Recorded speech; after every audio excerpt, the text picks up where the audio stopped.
Hey everybody, it's Keagan here. I'm back with another video for you guys, and it's time for another movie review video once again.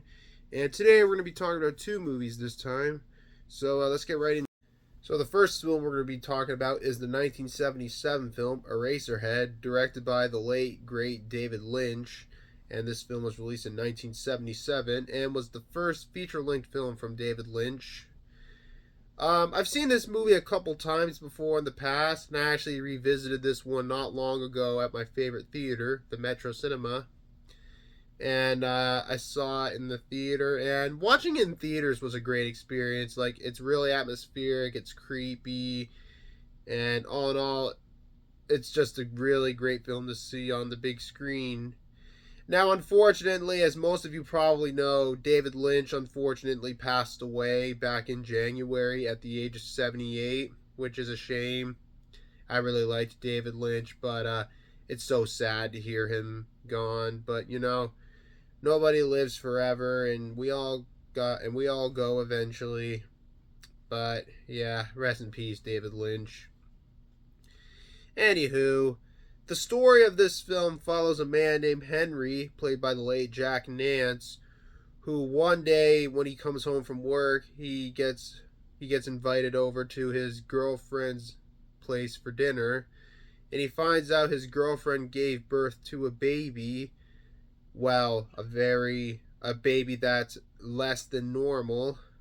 In fact, it's not a human baby at all. It's some I'm not really sure what type of baby this is, but it's a creature. And so because of that, Mary and Henry are forced to move in together. But then one night the baby wouldn't stop crying and crying and crying, causing Mary to move out because she couldn't take it anymore, leaving Henry alone with the baby. And then from there it gets pretty strange. Well, it's a David Lynch film, so of course it's about to get strange.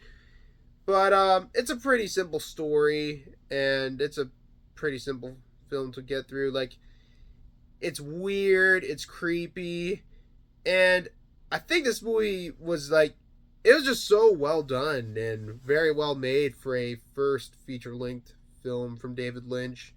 Now, David Lynch directed multiple short films before he made Eraserhead, and this film took him 5 years to make before he finally completed it and released it in 1977. And I like this movie. It's creepy, it's atmospheric, and when you watch it in a theater, it's just wow. Like, watching it in theaters is just so creepy. And I think they kept the movie black and white. It's even creepier than it would be in color.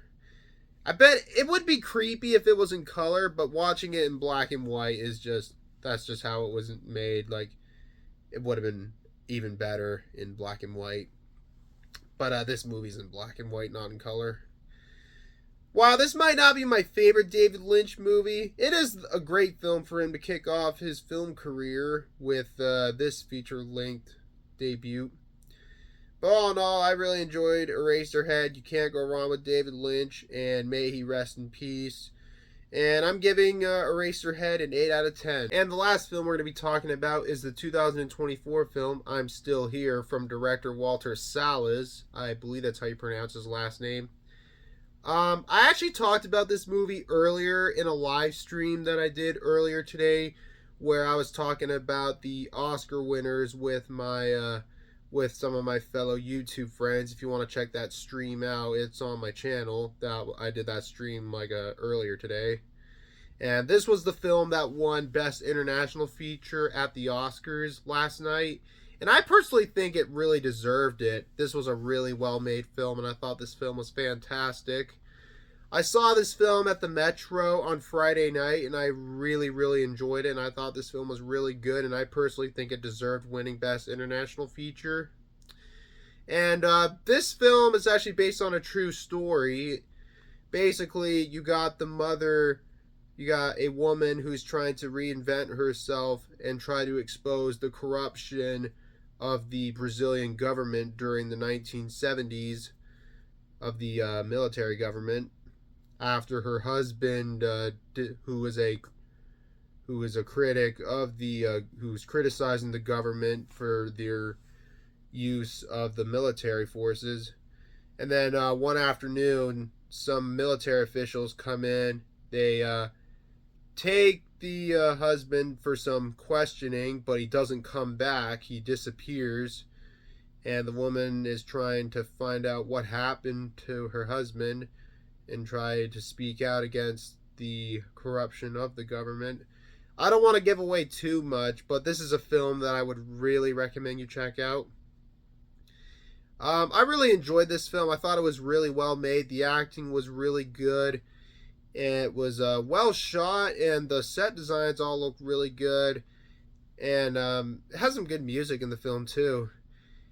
It's well made. It keeps you on edge for throughout the runtime, and it's a really sad film too. Like, it really makes you think how much corruption was done from the military officials in Brazil in the 1970s. Like, they really went out of their way to make people who spoke out against the government, like, if you know what I mean, like, really make them disappear, if you know what I mean. It's some pretty heavy stuff, I gotta say. But, like, fuck. But overall, I really, really enjoyed the film and would definitely recommend you check it out. And, yeah, if you like these kind of films, definitely check it out. It's really it's one really worth checking out, and it really makes you think how far some governments can go to abuse their power of authority and stuff. But overall, a really great film, and yep, I'm Still Here a 9 out of 10. Alright guys, that's going to be it for this video. Thank you guys so much for watching. As always, if you enjoyed the video, feel free to leave a like, leave a comment below, and subscribe for more videos like this. More videos will be coming out soon, so stay tuned for more. But anyways guys, in the meantime, thanks again for watching. I hope you all have a great day, and I'll see you guys later. Have a good one, guys. Peace. Bye-bye.